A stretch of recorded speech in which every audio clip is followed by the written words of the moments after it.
And we welcome you back into Dodger Poke Report for the next edition of Dodgers Down on the Farm for High A Great Lakes. It was another great week for the Loons after last week in the dramatic series where they took 5 out of 6 from Dayton, 5 in a row. You're a little bit worried about maybe a let up, and then after losing the first game of this series, here come the Loons again, and they win 5 out of 6. So they are now just a half game back from Dayton, I believe, with just this last maybe 3 games left. I don't quote me on the exact amount of games that are left, but there was a lot of greatness to this week. Kyle Hurd again threw 4 innings of no-hit baseball after his no-hitter, the 5-inning no-hitter he threw just a couple of outings ago. Lyle Lockhart Jr. continues to be very, very, very good. Cole Percival hit 99 this week. Julian Smith was very good. Cole Dunsing is just fantastic. He has been completely lights out. So has Braden Fisher. Alex DeJesus. We cannot go any further without talking about the fact that Alex DeJesus hit for the cycle. Yes, that is correct. He hit for the cycle. He came up his last at bat. All he needed was a single. He had a hard ground ball off the third baseman's glove. It was counted as a base hit, and so he got the cycle this week, and he has just been absolutely on a tear. Diego Cartaya leads the team in batting average and OPS, so he has been just as advertised. He has lived up to the billing Diego Cartaya has. Jose Ramos continues to be a great player. Jorbit Vivas is a fantastic left-handed hitter. Eddie Leonard is very good at shortstop, and I'm going to leave some guys out. So I'm just going to tell you about our special guest this week, the pitching coach for the High A Great Lakes Loons. David Anderson joined Dodger Poke, and he talked all about the pitching for the Loons. So let's not waste any more time. Let's get to him. Here is David Anderson, the pitching coach for the High A Great Lakes Loons. All right, let's get to the fun part. Let's talk about your 2022 Loons, who are on an absolute tear. Let me count this up. You won the last 5 against Dayton. I believe you won 4 out of 6. So you're 9-2 in the last, and you went from being 7.5 back to a half a game back, all in the last 11 games, which is unbelievable. And I don't think a lot of people realize this, but in the Midwest League, you know, the winner of the division for each half of the season qualifies for the playoffs. So you say, okay, well, they're a half game back. Well, they have the whole No, they don't. They want, you want to win your division for the first half, because then you're guaranteed that playoff spot. So first of all, talk about the amazing last 2 series you guys have had. Man, this has been an unbelievable run. We went into Dayton. Dayton had the best record in the league. Really good team. Mm-hmm. Hitters 1 through 9. They're a good ball club. And we went in. We got beat 14-8 on night 1. We're 8.5 back, and then we ripped off 5. Yeah. And each game, you find a way to close the first game. Then you feel like you can win the second. We won the second game of a doubleheader, and then all of a sudden you win the next day, and all of a sudden it's just you don't feel like you can lose. You're going back out. You expect to win, and the guys are confident. So it was really good to see them in an environment like that. They were sold out every night. The fans were on top of you, playing a good opponent, and for guys to step up in different roles was really cool to see. You talked about all the different roles being cool to see. One of them that sticks out to me, of course, there were so many of them, but watching Cole Percival get the last 3 outs of a game, that is must-watch TV, man. Is that not fun? It is. You never know what you're going to see, so you got to watch it. Yeah, no doubt. So, hey, you have 18 pitchers, I think I counted, on the active roster. So, first of all, of course, you're very smart. We've already talked about that, but how in the world do you keep 18 pitchers happy and get them enough work? It's tough. The first thing I'd commend with that is the group of guys that we have. Yeah. They do an unbelievable job being realistic with themselves, what they need each day. So guys touch the mound when they need to. We obviously structure in their bullpens how we want to go about things, but they've taken a lot of accountability in their own development. So you don't have any guys that they might go 4 or 5 days without pitching, but they haven't gone that amount of days without touching the mound in some form of competitive environment. So they're staying sharp. And again, I almost feel like it's the same way I described my first experience in the Atlantic League. They're around guys that all sharpen each other. Yeah. If you look around, there's somebody on our staff, anybody that you pick out does something that you say, hey, that's intriguing. So they're pushing each other. They're getting after it. and you just got to find spots for guys. Even at this level, you love the matchups, you love finding holes that you can exploit, but there's an element that we need to get guys in. We need to get guys in. So we pick the best spot we can for guys, but we trust that anybody can get anybody out in the other lineup in any position we put them in. I would say so. You have a pretty talented group. First of all, if you don't mind, talk about the 5-inning no-hitter from Kyle Hurt. That was cool, wasn't it? That was cool. That was very cool. So that was actually one of my favorite games to be a part of, not just because of the results, but Kyle had a tough one the time before. We push guys pretty hard, educating them in their own game planning based on their own arsenal usage and reading swings, etc. But that one, Kyle came in and I said, "What's the game plan?" And he said, "I'm going to throw this, this, and this, and they're all going to be for strikes." And I said, "Anything else?" He goes, "Nope." And I said, "You know what? I think this is a good day to roll with this." So he went out and that happened. And it was electric. He was giving me the wink all day. Like I told you I had it.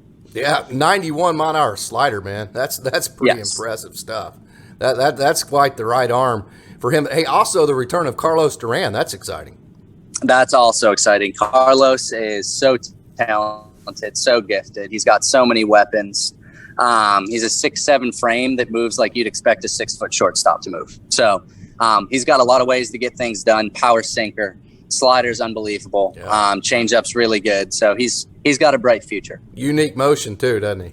Yes, very much so. Very much so. Cole and he's Dunsing got the ability to vary timing, all that. So he's not a fun at bat. Cole Dunsing, when I see him, of course, I'm a little bit older, but I kind of see a little Goose Gossage just in the way that he carries himself. I can see that. Yeah, and just kind of his motion a little bit. He just, he's just like, "Hey, you're out," that kind of thing. Yeah. And then Braden Fisher. Yes. I love watching, man, his ball. He has what I call a heavy ball, meaning it has so much late life to it that it just never seems like you get it on the right part of the bat. So talk about those two right quick, if you don't mind. Oh, no doubt. Those two have been huge in this stretch. I think Cole has had 8 of his last 10 outings be scoreless. The fastball is an impact fastball. Everything works off the fastball for him. One of the things he's done incredibly well, he's made a little bit of a delivery adjustment, and he's riding the fastball a lot better. And he's getting comfortable targeting right at the belt. Exactly. He's got a little bit of an angle to the fastball too, so he can play the vertical game, attack you at the belt line, attack you at the knees, and then he works the slider and the changeup off of that. So for him, the fastball is the calling card. Speed's the secondary pitch, obviously, and it supports the fastball, but everything's about the fastball for Cole right now. Yeah. Talk about Braden Fisher a little bit, yeah. Oh, Braden's been unbelievable. He came. We knew he's had a fastball. Did you get to meet Mom and Dad? They're really cool, aren't they? I have not. Yeah. My fiance met them, and she said that they were incredible people as well. Yes, Braden, great kid. Tons of talent in the right arm there. Always Finally had a healthy. fastball. Yes, completely healthy right now. Knocking on wood. Keep it there. But he's shown 3 pitches in zone, which he's never done before, and he's got differentiation between the curveball with some depth. Really hard slider right now, making left turns. So he's got 3 viable pitches, and if you look at his splits, lefties have a ton of time. He's got a front to back option with the curveball now with the ride fastball. He can back foot you to finish. There's no good way to go about that at bat, knowing that he's got 3 pitches like that. Nick Nastrini, Lyle Lockhart Jr., if you don't mind. Oh yeah, those are some talented ones too. Our whole it's fun. You could do this all day. Oh yeah. Nastrini's one of the hardest workers I've ever been around. Really, really good to work with because he's so bought into his own development. He's got ideas every single day he comes up with. So he's just a really curious guy, knows his delivery in and out. And his commitment to his own development and getting to the big leagues is second to none. Yeah, so, 2020 kind of created a big logjam with every system. You see it in college ranks too because everybody got that year back. And it's really just kind of created a logjam in minor league baseball as well. So how do you handle that situation? That's been a tough thing. That goes all the way up to the top. The way the Dodgers have done has been unbelievable. Just reinforcing that each guy is on the path that they're supposed to be on and their timeline's different than everybody else's. And guys, for the most part, have bought into that, which you see when Tulsa's playing the way they are. Our guys are playing the way we are right now. Rancho's playing the way they are. Guys trust that they're in the right spot and know that things are going to pan out the way they're supposed to. So I think it just comes from the leadership. Will Rhymes, Brandon Gomes, Friedman, all the way down. It's our leadership core is really, really strong, and they do a great job educating the guys on what we envision from them. That segues us perfectly into the next question I wanted to ask you, and that is just the environment in the Dodgers organization, the culture they create, the continuity. We've already talked about that, but just talk about the culture the Dodgers create. Yeah, I mean, I've had this in a couple interviews before, and it's not to be cliche. It's just hard to explain unless you experience it. It's unlike any other culture I've ever been a part of. I've loved all my stops in college, all the cultures that we created in summer ball. Nothing has come close to this. And it's kind of hard to explain, but I mean, just think about the most high functioning environment with the best resources, and everybody's pulling the same end of the rope. That's the way I would describe it. And just because everybody's pulling the same end of the rope doesn't mean they don't have different viewpoints. Sure. We've got so many different schools of thought that I think we're starting to learn to integrate together better than most. So it's just a really productive environment. You get pushed to learn, you get pushed to be better every single day, and you can't be stagnant. So you're constantly learning and evolving and becoming better at what you do. Did you see where Jose hit 99 the other night? I did. Oh man, so pumped up to see him. He's a fun one. Yeah, he is a very fun.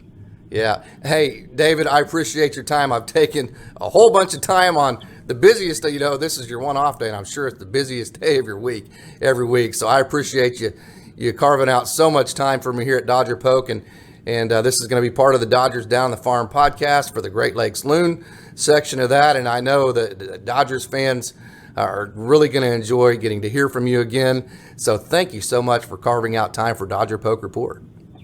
Absolutely, Casey, anytime. I'm glad that you tuned in to the next edition of Dodgers Down the Farm, and I hope that you log on to DodgerPokeReport.com on the internet, and I hope that you visit Dodger Poke on all the social media platforms, Facebook, Twitter, Instagram, or TikTok. This will be a podcast, so go to your favorite podcast streaming service of your choice, search Dodgers Down on the Farm. That's Dodgers Down the Farm. I'm sure you could find it if you search Dodger Poke Report too, but search Dodgers Down on the Farm and become a subscriber. That way, every time Dodger Poke Report releases a new Dodgers Down the Farm podcast, you will be notified and you will never miss a thing from Dodger Poke. As always, thanks for tuning in, and go Dodgers.